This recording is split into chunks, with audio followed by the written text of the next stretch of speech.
აფხაზეთის ავტონომიური რესპუბლიკის უმაღლესი საბჭოს პლენარულ სხდომაზე ინტერპელაციის წესით აფხაზეთის იუსტიციისა და სამოქალაქო ინტეგრაციის მინისტრს ალიონა ჩხოტუას მოусმინეს. მინისტრმა პასუხი გასცა უმაღლესი საბჭოს წევრების მიერ წინასწარ წერილობით დასმულ შეკითხვებს, რომლებიც ეხებოდა პროგრამების მიმდინარეობას, როგორიცაა სამშვიდობო რესურსი ქართულ-აფხაზური ურთიერთობების მხარდაჭერა, მშვიდობის ლაბორატორია, სამოქალაქო ინტეგრაციის მხარდაჭერა, იძულებით გადაადგილებულ პირთა უფლებების დაცვისა და სამართლებრივი ცნობიერების ამაღლება. იუსტიციისა და სამოქალაქო ინტეგრაციის მინისტრმა სამინისტროს კონტროლს დაქვემდებარებული პროგრამებისა და ქვეპროგრამების შესახებ ისაუბრა. ინტერპელაციაზე ასევე განიხილეს რესპუბლიკური ბიუჯეტიდან გამოყოფილი ასიგნების ხარჯვის ეფექტიანობის საკითხი. უმაღლესი საბჭოს დეპუტატების მიერ გაიცა რეკომენდაციები და წინადადებები მომავალი წლის რესპუბლიკურ ბიუჯეტში სხვადასხვა პროგრამის გათვალისწინების შესახებ.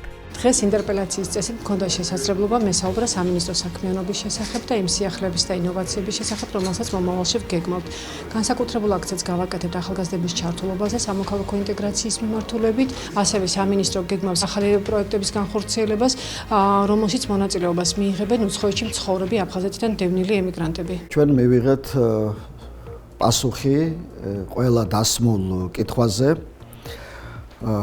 გაიმართა დისკუსია და პატივცემულმა კოლეგებმა მაღალი შეფასება მისცეს მინისტრის საქმიანობას, სამინისტროს საქმიანობას, დადებითად შეაფასეს ეს პასუხები, რომელიც იყო გაცემული წინასწარ დასმულ შეკითხვებზე. ჩვენს კოლეგებს ჰქონდათ გარკვეული რეკომენდაციები მინისტრთან, სამინისტროსთან და ქალბატონმა ალიონამ გაიზიარა ის წინადადებები, ის რეკომენდაციები, რომელიც გაიცა დეპუტატების მხრიდან.